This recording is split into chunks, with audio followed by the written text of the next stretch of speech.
12월입니다. 2024년도 채 한 달이 남지 않았습니다.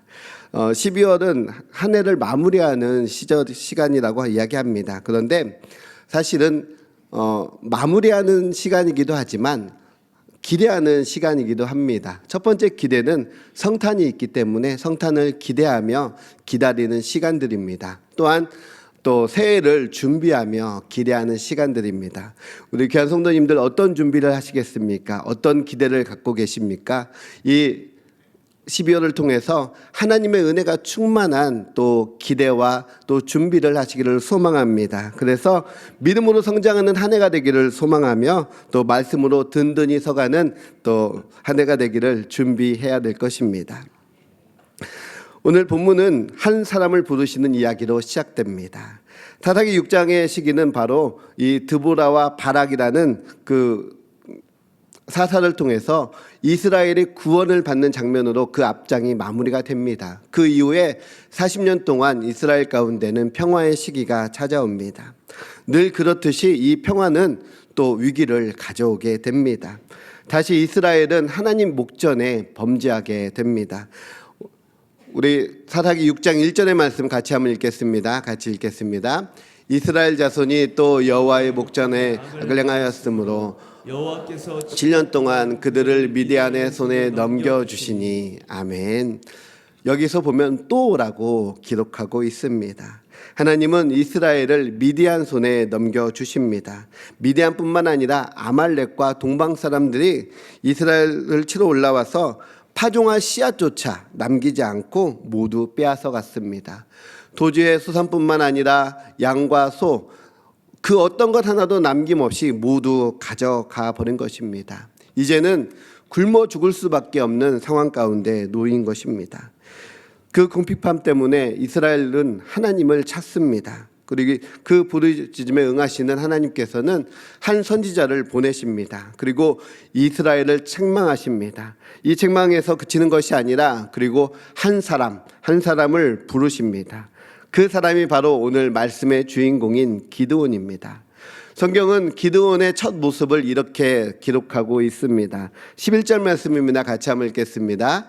여호와의 사자가 아비에셀 사람 요아스에게 속한 오브라에 이르러 상수리 나무 아래 앉으니라. 마침 요아스의 아들 기드온이 미디안 사람들에게 알리지 아니하여 밀을 포도주 들에서 타작하더니. 아멘. 하나님의 사자가 기드온을 찾아옵니다. 그때 기드온의 모습이 너무나 애처롭습니다. 미디안 사람들에게 밀을 빼앗기지 않으려고 그 좁은 포도주 틀에 들어가서 타작을 하고 있었습니다. 이 포도주 틀은 사람이 들어가기에도 너무 좁은 곳입니다. 그런데 그곳에서 밀을 타작한다는 것은 더 어려운 일입니다. 그가 타작하는 밀의 양도 많지 않을 것입니다.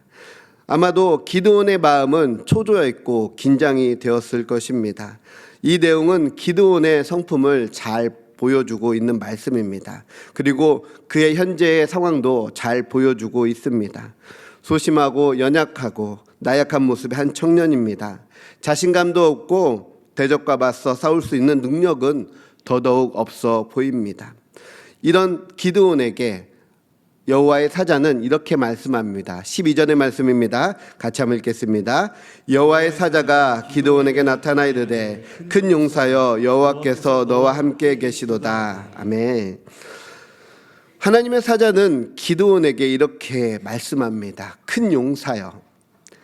그가 큰 용사가 될 것이다 말씀하는 것이 아닙니다. 이미 큰 용사가 되어서 큰 용사로 부르시는 것입니다. 그런데 기드온의 현재 모습과는 어떻습니까? 너무나 상반된 모습, 너무나 다른 이야기를 하고 계십니다. 히브리 원어 성경에는 이 문장이 어순이 조금 바뀌어 있습니다. 원래 원어 성경에는 이렇게 말씀하고 있습니다. 여호와께서 너와 함께 계시도다 큰 용사여입니다.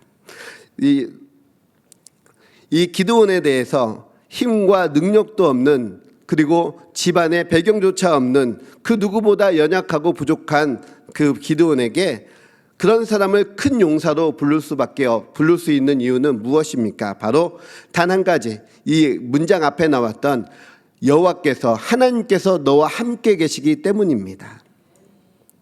사실 기드온의 모습은 이 시대를 살고 있는 우리의 모습과 닮아 있습니다.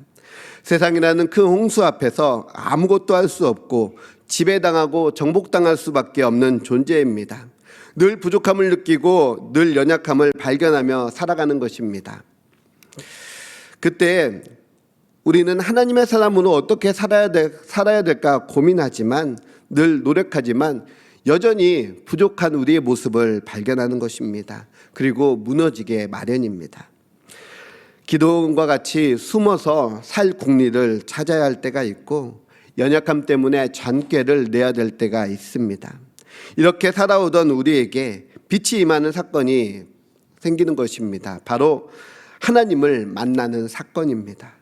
하나님이 우리와 함께 하시기 때문에 우리가 큰 용사가 됐고 또 빌립보서의 말씀처럼 내게 능력 주시는 자 안에서 내가 모든 일을 할 수 있다라고 고백할 수 있는 것입니다. 하나님께서는 우리의 능력과 우리의 힘과 우리의 지혜로 일하시는 분이 아니십니다. 우리가 연약할지라도 우리가 부족할지라도 하나님이 함께 하시기에 우리를 세워주시고 든든히 우리를 사용하신다는 말씀입니다. 해마다 이맘때가 되면은 우리 권사님들 전화 받기가 두렵습니다. 목장, 조장, 또 교사, 성가대 내려놓겠다고 하시는 분들이 이렇게 많은지요. 그분들의 이야기는 다 이렇습니다. 제가 부족해서요, 제가 연약해서요.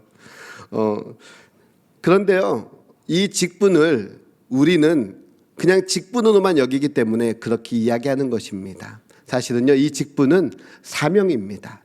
사명이기에 우리가 그 사명을 붙들고 있어야 되는 것입니다. 이 직분이 처음 주어졌을 때 우리가 능력이 출중해서 우리가 힘이 있어서 이러한 직분이 주어진 것이 아닙니다. 부족하고 연약한 것은 당연합니다. 그러나 하나님이 함께 하시기 때문에 이 일들을 감당할 수 있는 것입니다. 혹시 속으로 마음속에 내년에 맡겨진 사명을 내려놓아야 되겠다라고 생각하신 분이 있으십니까? 그 일들을 내 힘으로 해야 한다고 생각하기 때문입니다. 우리에게 사명이 있어야 하나님의 일하심을 경험하는 것입니다. 내가 하는 것이라 생각하면 안 됩니다. 하나님이 하시게 하시는 것이며 하나님이 나를 통하여 일하게 하시는 것입니다. 사랑하는 성도님들, 오늘 혹시 이전에 목사님께 전화해서 못하겠다고 하셨던 분들이 있다면 순종하며 하나님의 사명을 붙들겠습니다라고 다시 한번 전화하십시오. 하나님께서 우리를 사용하시고 우리를 일으키십니다. 나는 부족합니다. 나는 연약합니다. 그렇습니다. 부족하고 연약합니다. 그러기에 하나님이 함께 하시며 우리를 세워주시며 우리를 일으켜 주십니다. 그 일들이 우리 모든 성도님들의 삶 가운데 펼쳐지기를 소망합니다. 기도는 하나님의 사자에게 반문합니다. 13절의 말씀입니다. 좀 긴데요. 같이 한번 읽겠습니다. 기드온이 그에게 대답하되 오 나의 주여 여호와께서 우리와 함께 계시면 어찌하여 이 모든 일이 우리에게 일어났나이까. 우리의 조상들이 일찍이 우리에게 이르기를 여호와께서 우리의 애굽에서 올라오게 하신 것이 아니니라 한 그 모든 이적이 어디 있나이까. 이제 여호와께서 우리를 버리사 미디안의 손에 우리를 넘겨주셨나이다 하니. 아멘. 기드온은 왜 어찌하여라고 반문하고 있습니다. 왜 이 시대에는 이런 기적이었습니까? 출애굽 당시에 있었던 이런 기적이 일어나지 않습니까? 왜 하나님은 우리를 외면하십니까? 라고 반문하는 것입니다. 그런데 이 말씀을 잘 보면은 하나님이 그들에게 주었던 명령, 말씀에 대한 이야기는 전혀 기록되어 있지 않습니다. 하나님이 왜 우리에게 이걸 해주시지 않습니까? 우리에게 왜 이적을 베푸지 않습니까? 라고 이야기하는 것입니다. 사실 하나님이 떠난 것이 아니라 이스라엘이 하나님을 떠난 것입니다. 미디안의 압제 속에서 그들을 내버려 두신 것이 아니라 그 압제를 통하여 하나님을 찾게 하신 것입니다. 사사기 전반에 같은 패턴이 반복됩니다. 범죄하고 징계하고 부르짖고 구원하시고 다시 평안이 찾아옵니다. 하나님은 이 패턴 가운데에 한 번도 그 시선을 우리에게서 거두신 적이 없다는 사실입니다. 범죄할 때도 그 사랑의 마음으로 우리를 징계하셨으며 그 부르짖음에 응답하셨고 구원의 방편을 마련해 주셨습니다. 우리가 잊어버리고 버릴지언정 하나님은 결코 우리를 포기하지도 버린 적도 없으십니다. 연약한 우리는, 무지한 우리는 왜요? 어찌하여라고 반문하지만 하나님은 그때그때마다 우리의 삶을 통하여, 우리를 통하여 역사하시고 함께 하시고 놀라우신 은혜를 베풀어 주셨다는 사실을 우리는 기억해야 합니다. 작은 우리를 사용하시고 연약한 기도원을 사용하십니다. 기도원은 이렇게 이야기합니다. 15절 말씀에 보면 그가 그에게 대답하되 오 주여, 내가 무엇으로 이스라엘을 구원하리이까? 보소서, 나의 집은 므낫세 중에 가장 약하고 나는 내 아버지 집에서 가장 작은 자니이다 하니, 그렇습니다. 므낫세 중에 가장 약한 집, 그리고 그 집에서도 가장 작은 자, 이것이 기드온이 보는 현실입니다. 그런데 성경에 나오는 사사들의 면면을 보십시오. 성경에 나오는 성경의 인물들의 면면을 보십시오. 그가 훌륭해서, 그가 뛰어나서, 그에게 능력이 있어서 하나님이 그들을 사용하시는 것이 아닙니다. 우리가 잘 아는 다윗의 이야기를 알지 않습니까? 그는 그 형제들로부터, 그 아버지로부터도 인정받지 못했던 하카톤이었습니다. 그런 다윗을 사용하셨고, 그런 기드온을, 그런 에훗, 삼갈, 이런 유명한 사사들을 사용하셨습니다. 뛰어나서가 아닙니다. 부족하기에, 연약하기에 하나님께서는 그들을 사용하셔서 이스라엘의 구원을 위하여 그들을 택하시고 부르셨다는 것입니다. 그들 모두가 하나님이 함께 하셨기에 큰 용사로 불러주셨습니다. 현실의 벽 앞에서는 아무것도 할 수 없습니다. 그러나 하나님이 함께 하시면 모든 것을 할 수 있습니다. 하나님께서 기드온을 사용하십니다. 그러나 기드온은 아직까지 그 마음 가운데 믿음이 없음을 보여주고 있습니다. 기드온은 하나님의 사자에게 표징을 보여달라 요구합니다. 17절 말씀 같이 한번 읽겠습니다. 기드온이 그에게 대답하되 만일 내가 주께 은혜를 얻었사오면 나와 말씀하신 이가 주 되시는 표징을 내게 보이소서. 아멘. 그 마음에 아직도 두려움이 가득하다는 것입니다.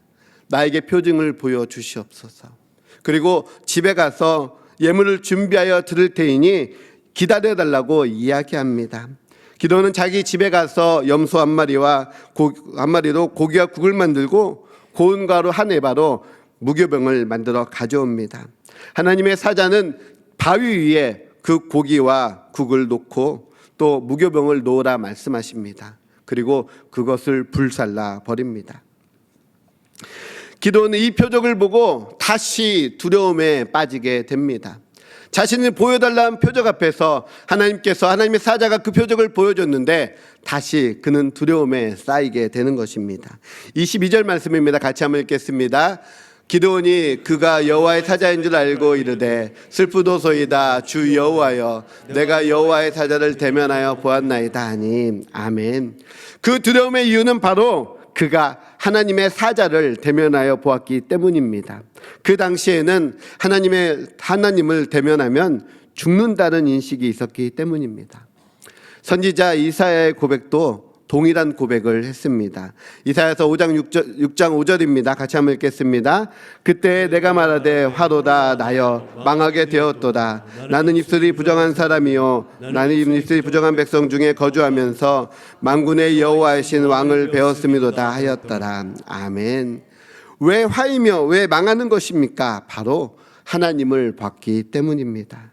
이때 천사가 그 제단의 숯불을 그 입술에 대며 내 죄가 사하여졌다라고 선언해 주십니다. 그 이후의 고백이 무엇입니까? 이사야 6장 8절의 말씀입니다. 우리 파란 부분만 같이 한번 읽겠습니다. 내가 여기 있나이다 나를 보내소서 하였더니. 아멘. 이사야의 고백이 무엇입니까? 하나님을 보았고 하나님의 명령을 받았습니다. 이제 나를 보내소서입니다. 기드온에게도 하나님께서 말씀하십니다. 여호와께서 그에게 이르시되 너는 안심하라 두려워하지 말라 죽지 아니하리라 하시니라. 아멘. 이 선언을 들은 이 기드온은 이제 하나님께로부터 사명을 받습니다.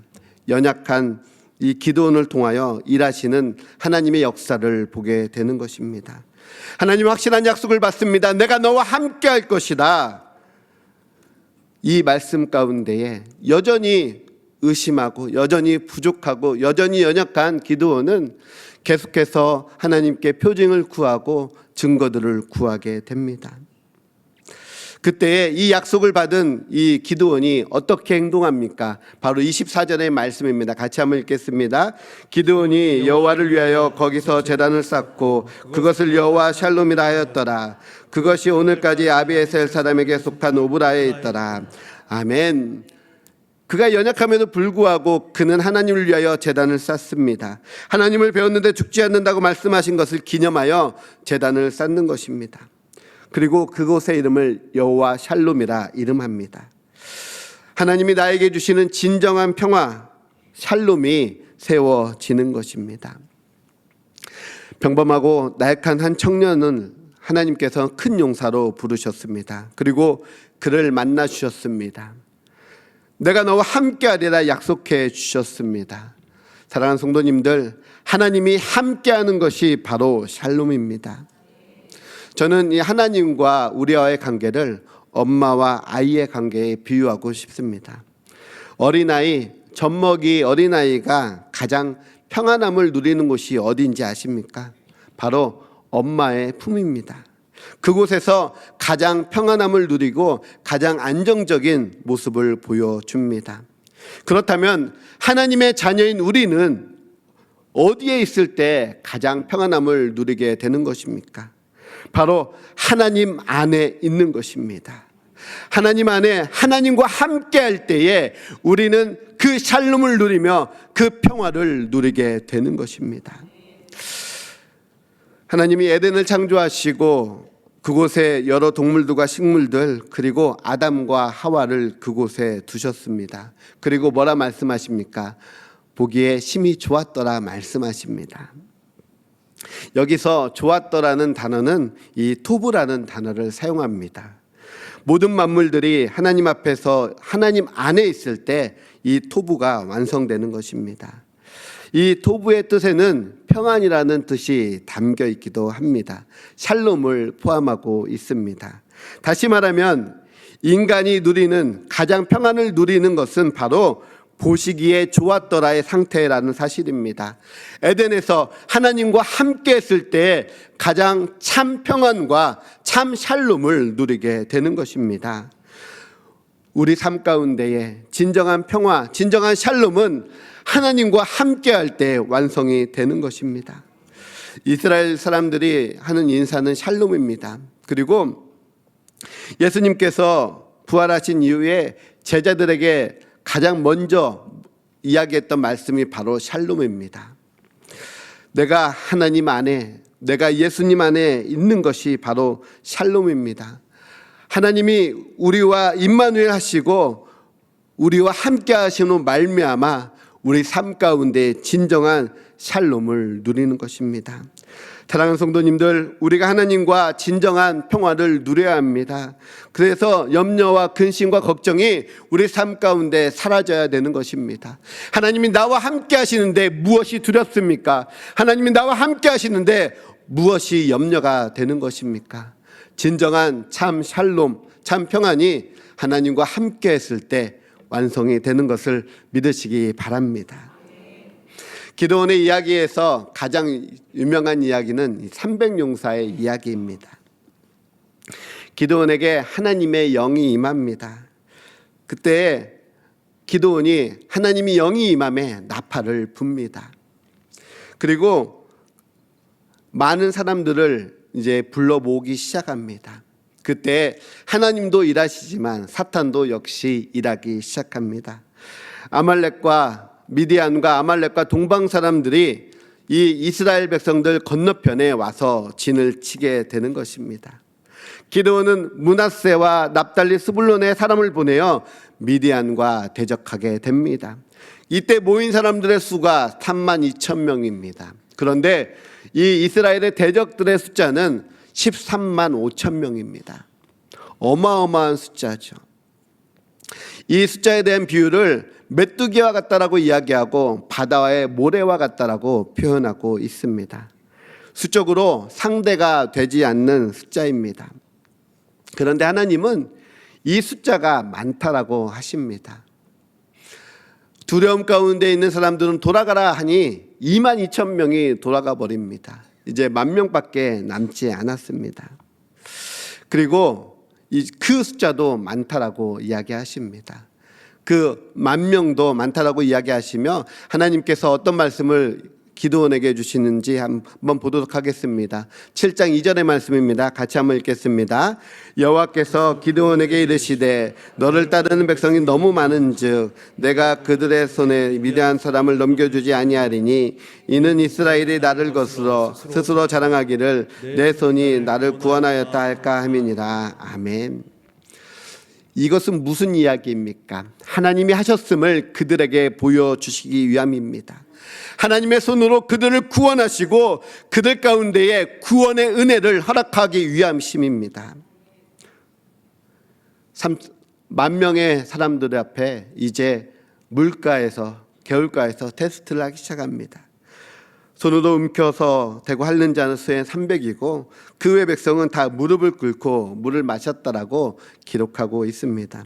어렸을 적에 어떤 목사님은 이렇게 이야기하십니다. 이렇게 손으로 물을 떠서 마시면은 이 주변을 주의력이 있어서 이 사람들은 잘 싸울 것이다라고 이야기하신 설교 말씀을 들은 적이 있습니다.